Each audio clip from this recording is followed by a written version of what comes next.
there's a great deal of pressure in our fun little marketing advertising world that we live in.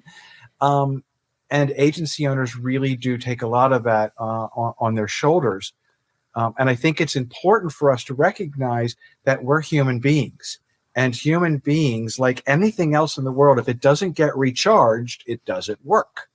And for you or for us to be a leader that is operating on, low battery level, low energy level, low passion and emotion level, what are you really bringing to the table at that point as a leader? Hey everybody, today I am so excited to be joined by Terry Eisner. If you don't know Terry, his philosophical approach to business is just that, a philosophy. He helps preserve brand equity by helping firms adapt to these changing times, and boy, are they a-changing, and by sharing their unique stories in creative ways across multiple channels, including print, digital, and social media. Terry, welcome to the show. Hi, Brooke. Thank you so much. So excited to have you. Yes, I'm really excited to have you. And I think this is just a really great topic because I think as entrepreneurs, sometimes we take our well-being for granted. So really excited to talk about how to protect that well-being and just be better at taking care of ourselves, right? Yep. So first questions first, what made you jump into this crazy world of entrepreneurship and agency ownership? It was a gift, I'll have to say. I worked for an agency that was self-owned for several years, and the owner died, unfortunately. And the position that I was in addition to my business partners, we were set up to be the managing partners of the agency and then offered to buy our agency, which we did. So the three of us have been here close to, if not more than 20 years. Wow. The agency's been in practice for about 45 years. Wow, that's amazing. And tell everybody what kind of clients you serve. Sure. So when I say that we've been practicing for about 45 years, 45 years ago, the Supreme Court allowed lawyers and law firms to begin marketing themselves. And that's when we were formed. So we'd like to say that we wrote the book on marketing and PR for law firms and lawyers. And then we continue to write new chapters each and every year. Oh, very cool. And it seems like that would be a challenging industry. I have a few attorneys in my family. They're challenging people. They're extremely creative also. And when you can kind of get past the pragmatic black and white rulings of everything, you really find some unique people. And the other part, this was a blank slate. If you think about it, this is an industry that was never given an opportunity to shine a light on what they do or who they were as an individual or what they stood for. And you remember there was all these lawyer jokes and stuff going on. So when I entered, there were two factors. One, I'm a creative director, and I'm thinking, oh my God, all the other art directors and creative directors are going to think, wow, what a loser. You're going into this weird industry of marketing lawyers and not cars and all these cool, sexy things. But it was a blank slate, and it was a really great opportunity to really change an industry and the way the industry thinks about things, especially those things like business development and marketing.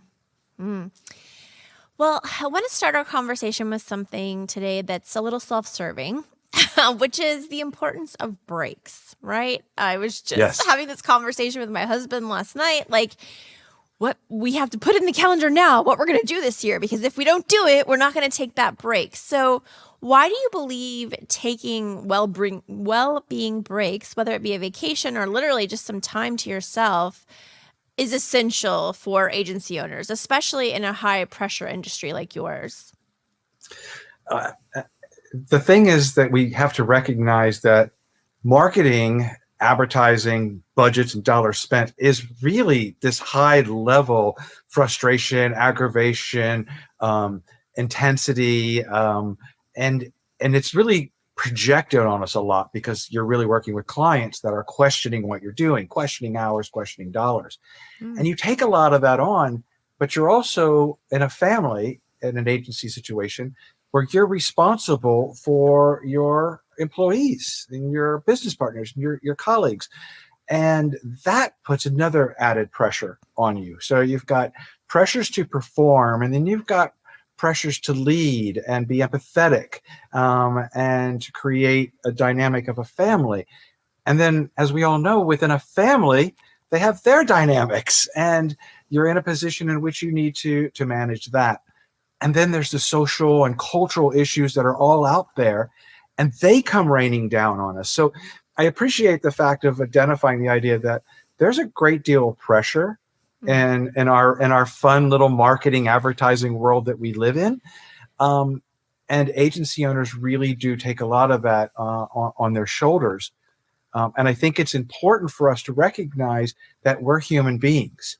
And human beings, like anything else in the world, if it doesn't get recharged, it doesn't work. And for you or for us to be a leader that is operating on, low battery level, low energy level, low passion and emotion level, what are you really bringing to the table at that point as a leader? Yeah, such a great point. What do you say to the agency owner who's never taken a real break? What are the first steps that they should start looking at to prepare for one? So I would say there's a couple of things keeping you from it. One, you're not putting trust in your team. Therefore, you're not going anywhere. So you're going to have to really allow yourself to trust in the family and the team that you've created. Why did you create them? And if you don't have trust in that, then ideally you should adjust and fix that. Again, like the idea of a battery, if we're not recharged, we're not operating with our full power and intensity. So if you think about it from the leader's perspective, there's a lot of fear of why you don't want to take a break. And you put a lot on you that says why you can't take a break. And that's when we have to kind of call BS here. And I like to remind people that well-being starts with the individual. And so I would always say, you need to put your oxygen mask on first, just like if you're on an airline and they tell you, put your oxygen mask on before you help your children or whoever else is with you. And once we've put our oxygen mask on, now we are capable to help others. And a leadership role is exactly like that. How can you help anybody else if you have not taken care of yourself first? And in many cases, in the leadership role, you're not taking care of yourself. Lack of sleep, bad eating, not going to a gym, not spending time with your family, and not giving yourself a chance to actually grow. Taking a break and traveling allows your brain, your emotions, your passions to grow. And when they grow, greater ideas come, more innovation comes, more empathy comes. And I think those are really key factors. Yeah, so important. And I love that you touched on trusting your team. So let's dive into that a little bit. How do you, again, we're going with the agency owner who's like, oh, I really can't pull myself away.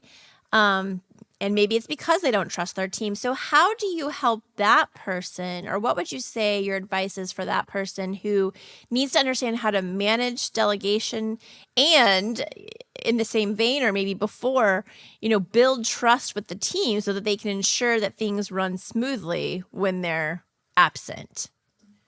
Well, trust is interesting because it affects everybody and it affects everything in very different ways. So once you are creating a culture in which people feel they're not trusted, they're micromanaged, well, you're now stifling their ability to also grow, to be an innovator, to ask what if, because they're afraid to. So you're putting restrictions on people by that level of micromanagement and the inability to trust in those that are around you. You have to also trust in failure. You have to believe that failure leads to greater success. And as a human being, we need failure to learn. We need failure to grow. So you have to be comfortable with failure. That's the other part of that. And I think that the bottom line when it comes to delegation is you delegate where you have that level of success and trust, and you begin right there. And you release yourself. And you step back and you say, The universe now, the trust in who I have in my team will guide us successfully through our processes, through our procedure, through our culture, and through my leadership. All of that should stay in place whether you're present or not. We're a virtual-based firm, and we've been a virtual-based firm for 35 years. So there's no hovering from me. There's no walking by and accountability that you're at your desk. It's always based on trust. So one of the things from my perspective is the culture and the foundation of my agency has to be based on trust. But I also can reverse the idea of that trust and the idea that it's in your hands now. So you, the way that I'm compensating you is based on your contribution. That contribution is based on just simple billable hour. If you don't have the discipline to be at your desk, if you don't have the discipline to execute the projects or scope of work that's in front of you, then you're destroying the trust that I have that you have those disciplines to succeed. So it's very quite interesting the way that trust affects both sides of the table. And I think that's that and curiosity are two really important things I think leaders have to really build. One, be very curious and become engaged with your people, because you will find that you can trust them more when they're trusting and opening up with you. And so that balance starts to happen. So if you're not curious, if you're just dictating and leading from afar based on a business model that we're still stuck under, that was designed in the 80s and 90s, which is about accountability, automation, replaceable, these kind of things, you're not going to allow yourself to trust, but you're not going to allow your team to also trust in the process to succeed. Yeah, I love that you kind of set that up for me because, a lot of times, let's talk about setting boundaries, because a lot of times I feel like, again, we're remote like you. So I thought we were cool for being remote for 12 years, but you have us beat times 3. But let's say like someone goes on the team goes on vacation. We want them to be out of the office, right? We're trusting that they've set up the things that they need to with those processes and other team members, just like you talked about, to be out and not be in while they're away. However, there comes that verify part of trust, right? Where you're trusting that they're going to do it, but then when you go and verify, something didn't get done. What's your advice there? Like, they're out, they're supposed to be out. You don't want to bother them, but they didn't, hold up their end of the bargain on the trust and setting up the things that needed to be set up while they were away. What would your advice be to an agency owner who has a team member who might do that to them? So to solve that problem for me, it was to create depth. And so when I, as an agency owner, only had one individual that filled a silo or a slot, and they were gone, you had a gap. And you had exactly that problem. What if the ball was dropped before you left? What happens when something that happened 60 days ago decides to get addressed and you're not here? And so I think the most important thing is, one, have depth, have a team dynamic. To me, it's critical to have a team dynamic. The more people that know or are in the know, the easier it is for me to trust that we can solve this problem. So therefore, it's not a problem that's going to create a dynamic. It's a situation or an opportunity for us to step up. And the only way I've seen success is that I have more people involved in that team dynamic. So there's more communication, there's more accessibility. Mm-hmm. When that is not there, if I have an individual that holds everything way too close to them, that is set up for that exact level of failure. I think one of the things to think about from a leader's perspective in allowing themselves time off is do it in a way that you're comfortable. I'm very comfortable with my work and life combining. And I'm very comfortable saying boundaries, my time, and this is why.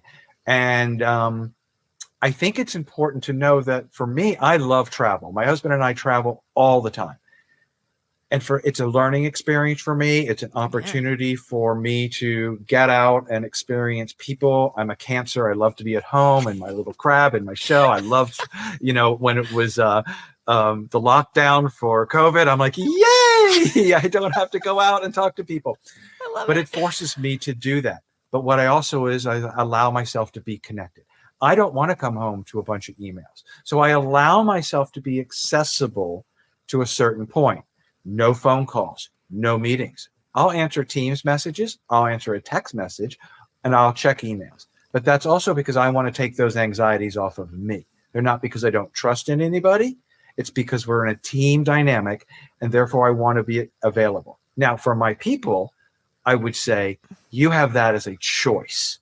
You can go take your daughter to the doctor's office, and you can choose to work from the lobby, and you don't have stress, and nobody has stress of a missing person. You can choose to do that on your vacation. You can choose not to do that. These are options that I allow because I can enjoy my vacation more when I know everything's okay. Yeah. But I don't need to know everything's okay to enjoy myself. So there's a balance. It's a choice that I make, but I set up in a way that I was able to operate and be away. And I encourage others that they can be away more. That work-life balance, you can have so much more of it if you're willing to allow boundaries to, interlace it just a little bit. Yeah, I love that you kind of gave the viewpoint on both sides. And what I heard you say was, like, I can't tell you how to work, Terry. You only know how Terry works. My preference is that when you are out, you have set it up so that we don't have to bug you, because I know how much I would love to walk away and not have to be bugged. But maybe Terry isn't, my standards can't be Terry's standards, right? You want something different than I want, and it's not fair for me to tell you how to work. Brooke, you just led that to something I wanted to make sure I told you and our listeners today. And that is, as leaders, we hopefully will lead from our hearts, right? We'll hopefully lead from this place where we just want success from our clients and our people. Like, I like to wake up in the morning and say, I like to wake up every day so I can help somebody create something that will help somebody's life. Yay, that's what I want to do every day.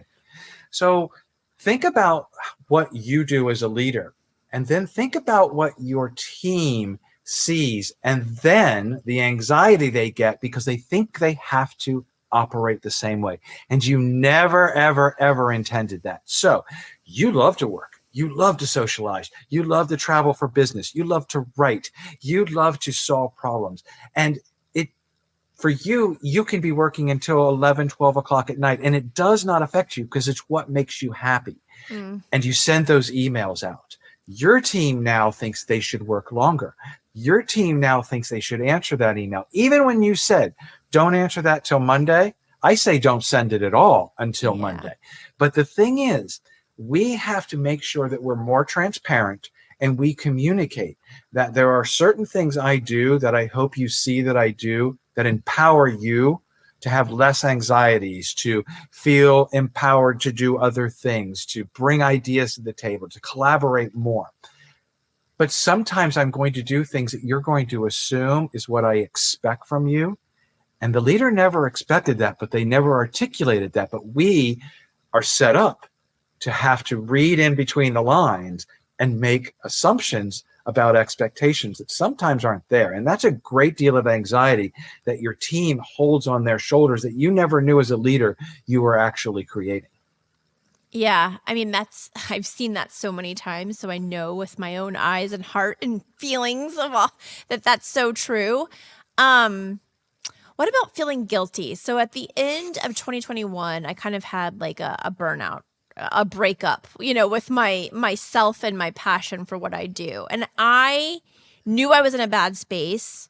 I knew I needed to, to kind of pull back and recoup and rest a little bit, but I felt guilty, right? Because everybody, especially for the past 3 years, we've all been going through, COVID and, economic factors and blah, all this stuff's been like a mess. I feel like everything's just been a mess for so many years now. So I feel really guilty sometimes when I need to not even want to step away, but need to step away. So how do you talk to people like me who feel guilty sometimes about putting my well-being first?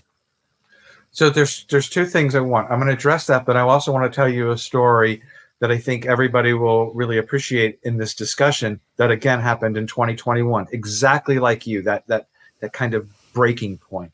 But the part of it feeling guilty is to go back to remember what I said. You have to put your oxygen mask on first. You're no good to your team. You're no good to your clients. You're no good to your bottom line if you have not allowed yourself to be fixed, to be rested, to be recharged. So you're no good to anybody else. So right then and there, it's not about guilt. So it's really about caring about my team, about understanding what my job is here. And therefore, as a leader, I shouldn't be expected to come every single day feeling super good, but I should be able to come every day to recognize I'm a person and I too need to be in a good space, in the right space, so I can collaborate or innovate, whatever it is that you're expecting of me, or simply lead or talk you off the ledge, whatever that might be. I can't be expected to do that every day. I'm a human being also. So remove the idea of guilt to think of it more so, if I better myself, I can be better for others. And to me, that's where you can eliminate the guilt. Now, the story to tie that in is, never in my life would I have thought that I would have done what I did. Never, ever, ever. I would have never been brought up this way as a business leader. I was the co-chair of the Legal Marketing Association's Wellbeing Initiative and Committee. So it was really a big kind of topic for me to be focused on the understanding of well-being in the industry as a whole. And so I'm focusing on understanding more. Again, I'm a Cancer, so I'm very empathetic to a fault. And so we're in COVID. I'm worried about my work family. I'm worried about my family. I'm worried about myself. I'm doing everything right, every single thing right. And I get COVID. And so I'm dealing with the pressures of these extra families. I'm dealing with my 3 kids. I'm dealing with sick parents. I'm dealing with fears. I'm dealing with, the loans that we're getting. I'm dealing with all of these things, and I'm really focused highly, and I get it. I lose my taste buds and I lose my smell, and I'm now going into panic mode, and I'm really upset, and I'm dealing with family stuff. And I just was at a point where I said, you're nothing, you're incapable of helping anybody at the moment, but yet you're still expected. So I sat back, and I always get choked up when I say this too. And I wrote a letter, to my team, and I told them, I'm not good, and it's okay not to be good, but I need to check out of the game. Yeah. And I said, I'm going to step away for about 10 days. Don't contact me, nothing. And my husband and I both then tested negative and got on the plane the next day. And we flew down to Florida into the Keys, and we found this little place, and we hid for 10 days. And we reconnected and we recharged. And I came back, and everybody was so on my side. Everybody was so happy that I had taken care of myself. But it wasn't that. It was the thank yous that flooded in from everybody, because I gave them the opportunity to check in with themselves. Yes. And randomly, a few of them said, I can't do this. I need a break too. And so I created a culture and a dynamic instantly, by being so transparent, that the trust that I got from my people, the love that I got from my people, but not only that, I empowered them to look out for themselves or their families first and foremost. And they knew from that point on that would never be an issue. That would never be anything that I would not take for granted in any way, to be able to support them to do the same. But I had to be vulnerable. I had to be transparent. I had to allow myself as a leader to show weakness. And it just gave me greater strength as a leader than I think I could have ever imagined having in that position. And I highly recommend to anybody, if you are at that point, take a break. but be transparent and help others understand that's the culture that you're creating. And I believe that changed the dynamic of my agency from that day moving forward. And the way that we collaborate, the way that we communicate, I began to tear down every silo that exists and said everything leads to each other. And that's my 2021 story. And that's how I use my own well-being to bring an agency even closer. Yeah. Oh, I wish I would have written a letter. That was so beautiful. And, I'm like, gosh, I should have done that, because I always talking about how important it is for leaders to be vulnerable, right? That's the tenet of any basic relationship, even the work relationship, right? If I want you to be open with me, I have to be open with you. So I think that's such a beautiful story. And I also think it highlights the success that you had. So I was going to ask you, what are some of the successes you've had with some of your breaks? I was going to say, like, was it relaxation or did you get more creative? But that story exemplifies not only how you had success, but everyone got to share in that success. Yep. That's why I wanted to share that with you all, because I think we can talk about tips and things that, leaders should do. But I can give you an example of the things you're absolutely afraid to do and show the results of that, coming back. So, when you ask about that travel part and what it does for me, and I give you that story, but I'm also the agency's creative director. And so I'm, constantly looking for extremely unique ways, to communicate. I'm a big believer in the collaboration of generations. We have most business people, leaders in the legal industry, are still the boomer Gen X leadership, but yet we have 5 generations in the workforce. So how do you really cater to all of those different dynamics? And they are very different generational expectations, demands, use of technology, and all of those things. And I think as a leader, we lead up. Like we think of our rainmakers, and we think of our the older guard, and we kind of listen to them, and we market around them, and we spend budget dollars, and we do those things kind of from their mindset because they sit in these leadership roles. And when you do so, you're not being very empathetic to the younger generations, but you're also not being smart, in my mind, to understanding that they have a different means of business in the way that they operate in business, the younger generations, and the way that they look at that. The older generations, we were taught, you go to a job, you stay at that job, you grow in that job, you grow in that job, you grow in that job.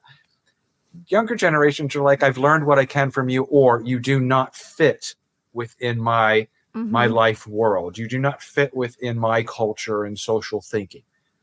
And this is where I say to the leaders where you really need to adapt to change. You need to start understanding that even from a client perspective, if you're not understanding what keeps your client up at night, if you're not empathetic to your client's needs, if you're not empathetic to their boardroom conversations, then you're not helping your business at all, because now the salesperson or the person that had the account relationship with an old guard, the old guard is retired. There's a new guard at that business, but you didn't make those adjustments. And there's a lot of oil and water sometimes between generations. And I bring that back to the idea of those things we're talking about, because we're talking about creating emotional relationships with your clients, creating emotional relationships with your team. And if you don't do that across the boards, you're really losing opportunities and contacts with all of your people. So I think an important part is to really, again, go back to that idea of curiosity and adapt. Yeah, it sounds like you're almost saying that one of the benefits of taking, a break, a mental health day, whatever, a vacation, whatever it may be, not only helps with creativity and productivity, but it also helps with empathy. I guess if you're an empathetic person. Yep. Now that's interesting part, if you're an empathetic person, but not just empathy, connection, right? If I allow myself to get out of my bubble and I go experience some other bubbles, well, they're going to start to change my mind, or I'm going to start to make my own decisions, or I'm going to experience things, or I'm going to see things and hear things. And when you think of ourselves from marketing and advertising, words matter. Yeah. So if you're not speaking languages that are receptive or that resonate, and those are buzzwords, those are slang, those are all kinds of things in which we need to be in touch with. You're creating solutions that are outdated, right? Or you're dictating and driving solutions that are outdated because you're not, again, trusting in your team. You're not giving them voices. You're not allowing for these opportunities for them to grow. But all of this, Brooke, goes back to well-being, an individual's well-being. Think of those emails that you write in all caps. Think of the amount of work that somebody did on a project and sent it to you, and your response is, I'll get to it when I can. Okay. Yeah. So we have to think about how those comments, those actions, you meant nothing by it. You're just really busy, and it's okay, I'm the boss, I can just send that to you. But man, you just wrecked someone's world. Yeah. They've put their whole self into that, and you didn't appreciate that from their perspective. Now, so again, what we perceive, what is real, that's why transparency matters. So that's why you should take a minute and say, thank you. I know you spent a lot of time on this. I want to give it just as much time as you did. Unfortunately, I'm in this situation. So if you don't hear from me until Thursday, I need some time to review this. Wow, big different answer. Yeah, huge difference. And I love too that you said by Thursday. So you're not like leaving them hanging, even though it's a nice note. You're like, hey, I'm leaving you hanging for now, but by Thursday you should hear from me again. Because I'm like one of those worrier, overthinker type people. So if you just left me hanging, I'd be like, is it going to be today? Today? How about today? But you said Thursday, so I can put that overthinking piece aside and overthink other things that are in front of me. That's exactly right. That's exactly right. A lot of that is understanding when I go back to curiosity, understanding how your team works. Not all of us work the same way. So a minute ago, you said, if you have empathy. I'm big in the zodiacs and stars and things like that. So I know I'm an empathetic person. It comes with my zodiac sign. So what about the leaders that aren't, right? That's not like you're not going to be beat up by this. But what it does say is an emotional connection, an understanding, the ability to be vulnerable, the ability to sit back and say, I need to take care of myself so I can continue to lead at the level that's expected from me. These are the things you need to do. You don't have to have all of those other elements to succeed, but you have to challenge the business model in which you were put in, probably that of this industrial revolution that we were led by, and realize that we're in a human revolution now. So how do I put people first to increase profits, not put profits first to get rid of people? Big difference. People over profits. I get behind that. Not everybody does. I get it, but I totally get behind that. So let's say someone's listening in right now and, maybe they just haven't taken a break ever, or maybe it's just been a while. I'll raise my hand and admit to everyone listening and watching, Alex and I have not been on a real vacation since 2019. So I need to take this advice. Maybe you're talking to me. But if somebody hasn't taken this break in a while, or maybe they've never taken a break, what top piece of advice would you give this agency owner for planning this, first or significant well-being break? List why you're going to do it, right? List where you are.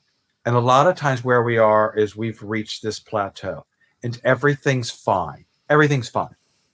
But why should everything be fine? Like I said, we need to adapt to change. If you didn't adapt after 2020, you're not relevant today as a business owner. So one, you need to adapt. How do you adapt? You have to get out of your bubble in order to adapt.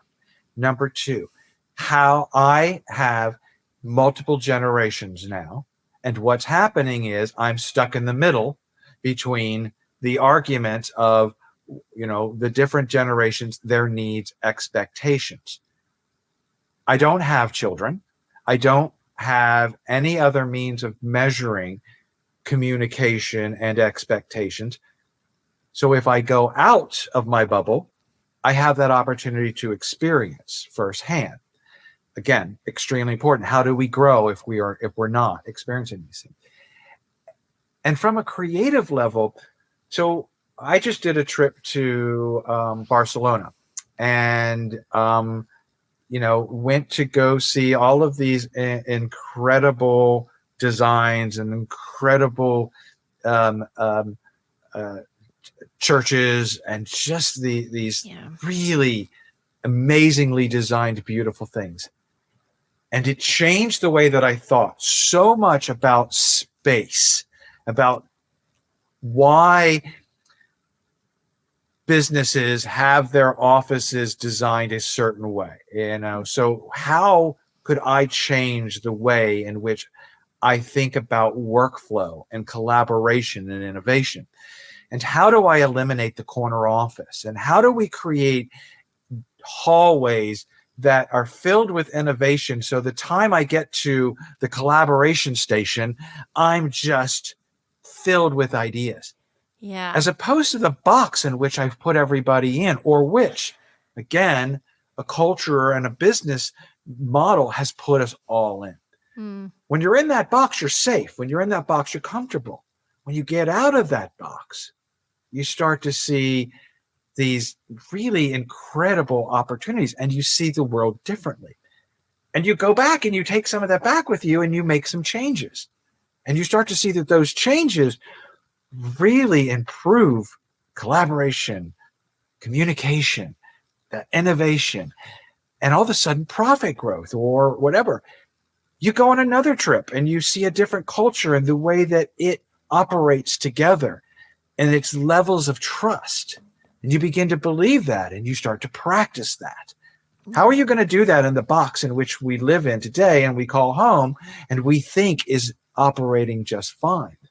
So I highly recommend you do it, because I feel as if your clients and your people expect you to come to the table with the next level, the next idea, the next way in which you all are advancing as a business, and or you're encouraging them to advance within the business. And how could you do that if you're just stuck in that box? You can't. Well, it's funny that you say that. So I'm like looking at your space behind you, which, by the way, I was kind of geeking out before we came into the actual recording of the show in the green room. And I was like, oh my God, I love your wall behind you. And I see Batwoman over there. And I'm thinking about the time when I was 29. I'm totally going to date myself here. And we did a superhero, supervillain pub crawl for my birthday. And it was one of the best times I've ever had in my life. And that was so creative, right? Like, I was like, I don't want to have another birthday where we just go to the bar and whatever. Like, let's dress up. Let's go from bar to bar. Let's do this fun thing. Like, yeah. Sometimes we put that side away, I think, because we're trying to fit into all these like norms and definitions and be the people we're supposed to be, when really the people we are supposed to be are in there somewhere. When I speak, Brooke, I go and I put on my suit and I get on a stage and I have to give my hour speech. But I have a slide that I start off with, which is basically like a paper doll. And I said, this is not me in this suit, by the way. This is me. And I'll point up. And it'll have Mickey Mouse ears on, sunglasses. One arm is fully tattooed. The other arm has a paintbrush in it. One has a business sleeve. One leg has swim fins on, scuba diver. R2-D2 is right next to me. And I'm like, this is me. Yeah. And if we're going to talk about empathy, if we're going to talk about allowing one's whole self to come to work, you all should get to know me more so. And I realized that was in a really important way for people to understand exactly what you just said. How do I empower others to let that out? And the reason why that's so important is because think about it.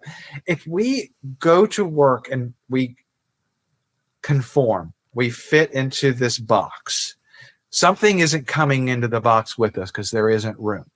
And or there's other things in the box that might be not unable to handle all the energy I'm about to bring into this box. So we're stifled, right? Yeah. And we're stifled by culture, and we're stifled by all these things. But what if I free that stifling? What if I free all of that? What if I like say there is no box? So therefore there's no expectation or no boundary. What comes to work now?